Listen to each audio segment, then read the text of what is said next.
अगर वो शिवलिंग है तो उसमें छेद नहीं होने चाहिए, लेकिन उसमें तो छेद है और कई छेद हैं। और ऐसा भी सुनने में आया है, नहीं वो तो फुहारा है, बहुत स्पष्ट है।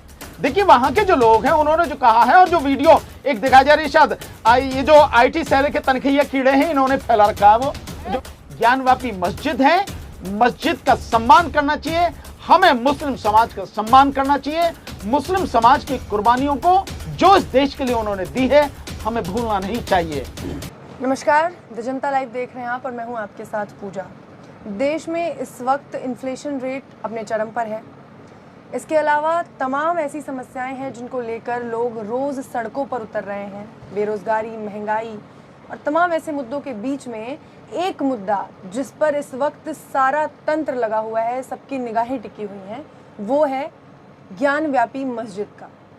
कि जो सर्वे के दौरान एक ढांचा निकला वो शिवलिंग है, या जैसा कि जो दूसरी पार्टी है उनका कहना है कि वो एक महज फव्वारा है, या क्या उसके पीछे की क्या हिस्ट्री है, क्या कुछ है, इस पर सबकी निगाहें टिकी हुई हैं। एक बार फिर से उत्तर प्रदेश में बाबरी मस्जिद जैसे माहौल बनते नज़र आ रहे हैं। एक बार फिर से राजनीति में राम की जगह अब बाबा विश्वनाथ को बिठाने की कोशिश की जा रही है।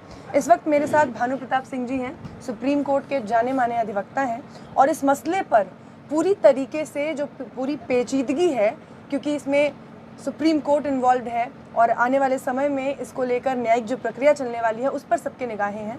तो इसी मसले पर हम आज सर आपसे आपकी राय लेने आए हैं कि किस तरीके से जो प्रोसीडिंग्स हैं आगे वो कुछ होने वाली हैं, और क्योंकि आप पॉलिटिकली भी अवेयर हैं, पॉलिटिकली आप इन चीज़ों पर भी नज़र रखते हैं, तो ये जानना भी ज़रूरी है कि किस तरीके से इसका जो पूरा फ़ायदा है वो पॉलिटिक्स के सिनेरियो में उठाया जाने वाला है और आगे क्या कुछ परिस्थितियां बन सकती हैं। सर पहले तो बहुत स्वागत है आपका, और पहला सवाल इसी से शुरू करते हैं कि इस वक्त देश में इन तमाम परिस्थितियों के बाद भी ज्ञानव्यापी मस्जिद को लेकर जिस तरीके से मामला उठाया जा रहा है और जो वहाँ पर ढांचा मिला है, एक बार फिर से ढांचे की बात की जा रही है जैसा कि बाबरी मस्जिद के दौरान हो रहा था, आपको क्या लग रहा है कि दोनों सिनेरियोज आपस में इंटरलिंक्ड हैं, मिल रहे हैं, जानबूझ के क्रिएट किए गए हैं?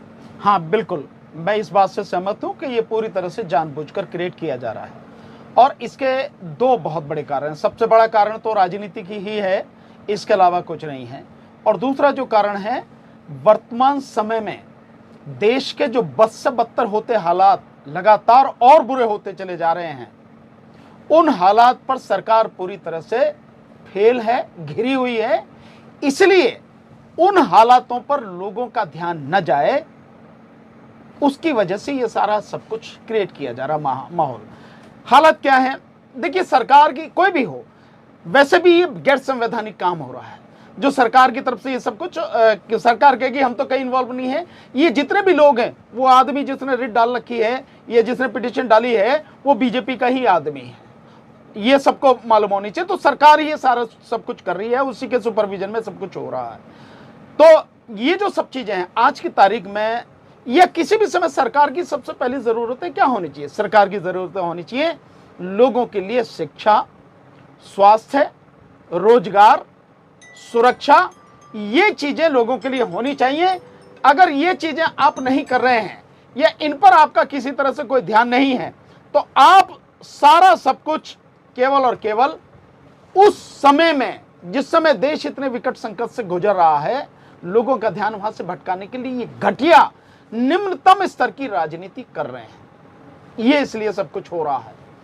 और जो आप कह रहे हैं कि ढांचा वगैरह निकला और ये जो सारी चीजें हैं, पहली एक तो बात यह है कि ये सब कुछ जो है ढांचे की बात है, अभी बाहर कैसे आ गई है? ये कोर्ट के सुपरविजन में हो रहा है, कोर्ट की डायरेक्शन पे हो रहा है। तो जो भी प्रोसीडिंग्स वहां हो रही होंगी, उन सबकी मैं मानता हूं कि रिकॉर्डिंग बाकायदा हो रही होगी, और वो रिकॉर्डिंग सबसे पहले अगर किसी के सामने आनी चाहिए तो वो कोर्ट के सामने आनी चाहिए। लोगों के सामने कैसे आ गई? या ये जानबूझकर ये कुछ चीजें जो हैं जबरदस्ती क्रिएट की जा रही हैं, माहौल बनाया जा रहा है कि नहीं भी वहां पे शिवलिंग ही निकला है और ये जो है मंदिर ही था, और इसको जो है बाबरी मस्जिद के तोड़ने के लिए पूरी एक भूमिका बनाई जा रही है। क्योंकि अगर आप आजकल के अखबार देखेंगे तो पूरे में वही छाया हुआ ज्ञानव्यापी ज्ञानव्यापी ज्ञानव्यापी। सो ये जो दलाल और गुलाम मीडिया है, जो इस सारे देश को मतलब तबाह करने पर तुला हुआ है, नहीं वो तो फुहारा है, बहुत स्पष्ट है। देखिए वहां के जो लोग हैं उन्होंने जो कहा है, और जो वीडियो एक दिखाई जा रही है, शायद ये जो आईटी सेल के तनखिया कीड़े हैं इन्होंने फैला रखा है वो जो वीडियो है, और उसमें बहुत स्पष्ट है कि वो जिस जगह वो फुहारा है, वो जगह वो एक कह सकते हैं तालाब टाइप का, कुंड टाइप का है, उसके चारों तरफ टोंटियां लगी हैं पानी वगैरह के लिए, और वो बीच में वो फुहारा चलता है, और उस फुहारे में अगर वो शिवलिंग है तो उसमें छेद नहीं होने चाहिए, लेकिन उसमें तो छेद है और कई छेद हैं, और ऐसा भी सुनने में आया है कि उस छेद में डाल के देखा गया है, शायद मतलब कोई तार या कुछ डाल के देखा गया तो शायद 130 फीट से भी ज्यादा तक वो चला गया है, ये स्थिति वो बताई गई है वहां की। और वो जो है उसमें वो पानी भरा होता है, और जो वजू करने के लिए जो मुस्लिम समाज के भाई जो हैं वो जिस समय अपना वो करने जाते हैं, नमाज पढ़ने जाते हैं, तो नमाज करने से पहले वजू करते हैं, अपने हाथ पैर धोते हैं, वो उसके लिए वो सारी व्यवस्था है, और कुछ नहीं है। वहां शिवलिंग दूर दूर तक नहीं है।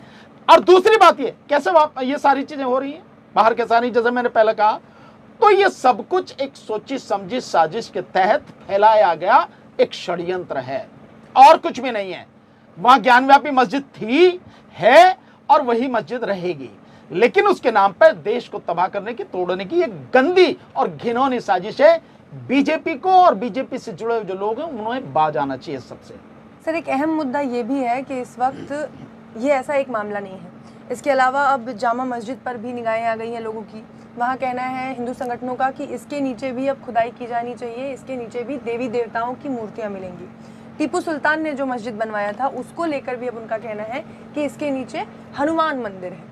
इस तरीके के जो तमाम मसले हैं, क्या देश में इस दौर में अब सिर्फ हिंदू मुस्लिम मंदिर मस्जिद की राजनीति भर रह गई है? उसके अलावा हमारे पास या हमारी राजनीतिक पार्टियों के पास, सरकार के पास करने को कुछ भी नहीं है? नहीं, सरकार के पास करने को बहुत कुछ है, लेकिन सरकार उसमें पूरी तरह से फेल है, और अपनी उस असफलता को छुपाने के लिए, इस देश के लोगों को मूर्ख बनाने के लिए ये राजनीति की जा रही है। वैसे भी बीजेपी के पास हिंदू मुस्लिम राजनीति के अलावा कुछ नहीं है। टीपू सुल्तान की मस्जिद में कहना या जामा मस्जिद में कहना, ये सारी की सारी उसी मतलब घटिया किस्म की जो राजनीति है, ये यूं कहें कि देश को तोड़ने का एक जो षड्यंत्र है, उसी के तहत ये सब कुछ किया जा रहा है। अगर आपको यही सब चीज है तो मैं तो ये कहता हूं, मैंने तो कहा भी है, फिर कह रहा हूं कि देश भर में और कमी हो तो दुनिया भर से मंगा लो, जितने भी आपको जेसीबी चाहिए, जितने भी बुलडोजर चाहिए, सब मंगा के खुदाई के जितने इंस्ट्रूमेंट हैं, राष्ट्रपति भवन से खोदना शुरू करो, और राष्ट्रपति भवन से खोदते हुए जहां पे वो सेंट्रल विस्टा बनना है ना, उससे खोदो और कम से कम 50 फुट गहरा, न जाने वहां भी कोई शिवलिंग हो, तो वहां बेवजह जो मतलब सेंट्रल विस्टा बनाया जा रहा है, वहां पे कम से कम एक मंदिर तो बनाओ ढंग का सा। तो ये जो चीजें हैं ना, खोदना शुरू करो, पूरी दिल्ली को खोदो, पूरे देश को खोदो, सबको खोद के जहां जहां जो जो मिले, नहीं मिले तो कहीं से भी लाकर रख दो और वहीं मंदिर बना के रहो। इससे बढ़िया कौन सी बात है?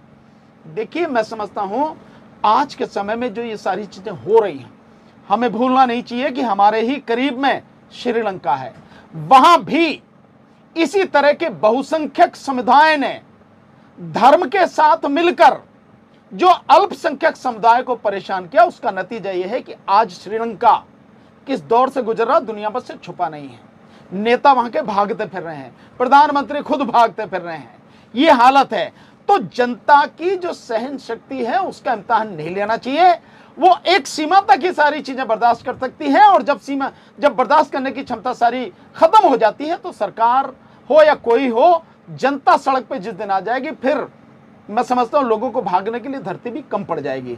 तो ये जो माहौल को खराब करने की कोशिश की जा रही है, सरकार इसे न करे। सरकार को ध्यान देना चाहिए देश में शिक्षा बेहतर से बेहतर हो सके, बेस्ट एजुकेशन जो लोगों को मिल सके समान रूप से, उस पर देश के सभी लोगों को रोजगार मिल सके, उस पर देश में सभी लोगों को स्वास्थ्य सुविधाएं उपलब्ध हो सके, उस पर देश में शांति का, भाईचारे का माहौल बना रहे, उस पर देश के लोगों को सुरक्षा मिल सके, उस पर देश में किसान और मजदूर उसके दुख दर्दों को दूर किया जा सके, उसे उसका हक मिल सके और उसका विकास हो सके, उसे कम से कम सम्मान के साथ रोटी मिल सके। ऐसा नहीं कि वो भूखा सोए।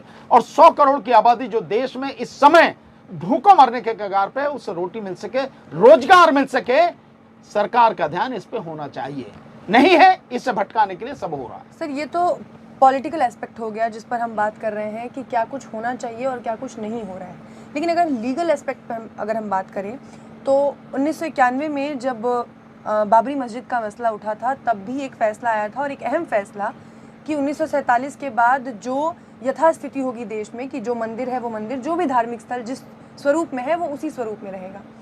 उस फैसले को आधार बनाकर आगे की कार्रवाई की गई थी और उसमें एक्सेप्शन रखा गया था बाबरी मस्जिद वाला जो मामला था उसे।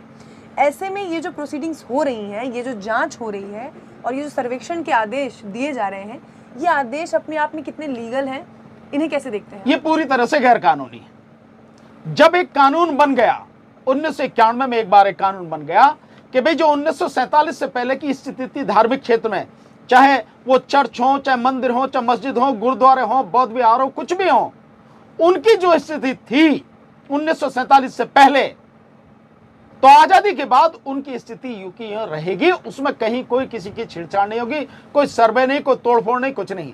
लेकिन उस सब के बावजूद भी बाबरी मस्जिद हुआ, चलो आप उसको एक्सेप्शन कह रहे हैं, तो उस एक्सेप्शन के बाद 91 में जो कानून बना, सो 91 के कानून में यह स्पष्ट है कि 1947 से पहले की स्थिति बरकरार होगी। अयोध्या को छोड़कर वो एक अपवाद है, एक्सेप्शन है, बाकी कहीं कोई किसी तरह की नहीं होगी। अगर कोई प्रोसीडिंग्स पहले चल रही हैं, वो उस दिन वो प्रोसीडिंग्स खत्म मानी जाएंगी। नई कोई भी कानूनी कार्रवाई उस विषय में नहीं हो सकेगी। उस सब के बावजूद भी कोर्ट के आदेश पर अगर ये सर्वे हो रहा है तो ये अपने आप में गैर कानूनी है। दूसरी बात, जो भारत का संविधान है, भारत के संविधान के अनुसार ही सारी चीजें बिल्कुल क्लियर हैं, जो कहता है कि हमारा देश धर्मनिरपेक्ष है और लोगों के धर्म को जो है, जो लोगों से जुड़ा हुआ एक महत्वपूर्ण मसला है, उसको मूल अधिकारों में रखा गया और कहा गया कि इस देश में हर किसी को, हर नागरिक को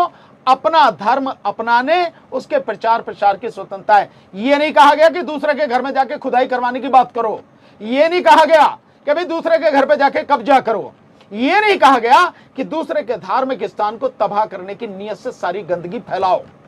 ये जो चीजें हैं, सो जिस धर्म का जो है, आप अपने धर्म का प्रचार कीजिए, मानिए, उसको बढ़ाने के लिए जो करना है कीजिए, लेकिन किसी दूसरे के धर्म पर आप हमला नहीं करेंगे।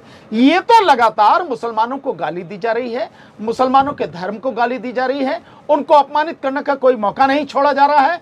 और लगातार अभी तो मैंने सुना जो फडणवीस है, वहां का महाराष्ट्र के जो मुख्यमंत्री रहा, वो भी बहुत अजीब तरह की भाषा बोला कि औरंगजेब गए और जन क्या क्या, उसमें मतलब इतनी घटिया निम्न स्तर की भाषा का इस्तेमाल किया है कि मैं बता भी नहीं सकता आपको।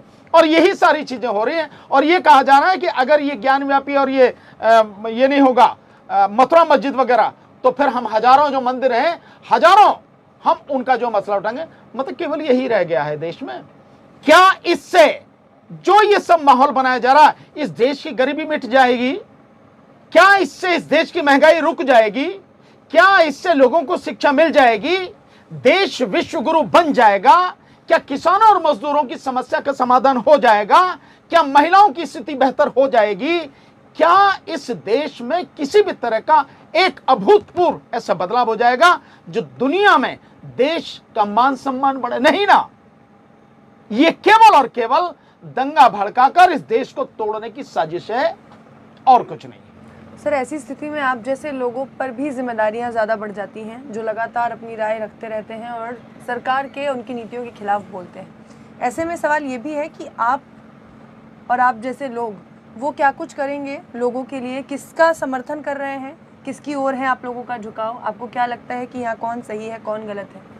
नहीं, देखिए, यहाँ बिल्कुल स्पष्ट रूप से इसमें कोई शक नहीं है कि जिन लोगों ने ये याचिका दायर की है और जो सर्वे करा रहे हैं और जो कह रहे हैं कि इसमें मंदिर है, वो लोग गलत हैं। यहां कभी मंदिर था नहीं, यहां पर मंदिर है नहीं, यहां पर मस्जिद है और हमें इस सब का सम्मान करना चाहिए। अल्पसंख्यक समाज के, जो मुस्लिम समाज के हमारे भाई हैं, हमें उनके मान सम्मान का ध्यान रखना चाहिए और देश में इस तरह का माहौल नहीं क्रिएट करना चाहिए जिससे देश में आगे दंगे फैलने की आशंका हो, देश के टूटने की आशंका हो। इन सारी चीजों को ध्यान रखना चाहिए। रही हमारी बात या हम जैसे लोगों की बात, मैं मानता हूं निश्चित रूप से मेरी और मेरे जैसे लोग हैं इस देश में, दुनिया में जो भी हैं, उन सबकी जिम्मेदारी है कि वो न्याय के हक में बोलें, बिना किसी डर के बोलें। उनका विचार सही होना चाहिए, सत्य होना चाहिए और निष्पक्ष होना चाहिए, चाहे किसी के भी पक्ष में हो। अगर ये पक्ष गलत है तो ये गलत है तो गलत है, और ये सही है तो सही है, लेकिन उनका विचार बिल्कुल स्पष्ट और निष्पक्ष होना चाहिए। और मैं पूरी विश्वास के साथ, पूरी जिम्मेदारी के साथ कह सकता हूं कि इस विषय में जो कुछ हो रहा है वो गलत हो रहा है। ज्ञानवापी मस्जिद है, मस्जिद का सम्मान करना चाहिए, हमें मुस्लिम समाज का सम्मान करना चाहिए। मुस्लिम समाज की कुर्बानियों को जो इस देश के लिए उन्होंने दी है हमें भूलना नहीं चाहिए। और जो लोग इसके खिलाफ कार्रवाई कर रहे हैं, मैं समझता हूं वो उनसे बड़ा देशद्रोही और कोई है नहीं। तो सब लोगों को आवाज उठानी चाहिए, जहां भी जो भी है, या मिलके जरूरत हो तो हर किसी को आवाज उठानी चाहिए। देखिए, जब तक आप बोलेंगे नहीं तब तक कोई भी आपकी बात सुनेगा भी नहीं और कोई भी गलत काम करने से रुकेगा भी नहीं। बोलना निहायत जरूरी है, हर किसी को बिना किसी डर के बोलना चाहिए। यह देश किसी एक के बाप का नहीं है, ये हम सब का है, हम सब की जिम्मेदारी है। हम सबको ही रहना है, मिलजुल कर भाईचारे से रहना है, देश को मजबूत बनाना है। बहुत शुक्रिया सर, आपका इन तमाम मुद्दों पर अपनी राय रखने के लिए।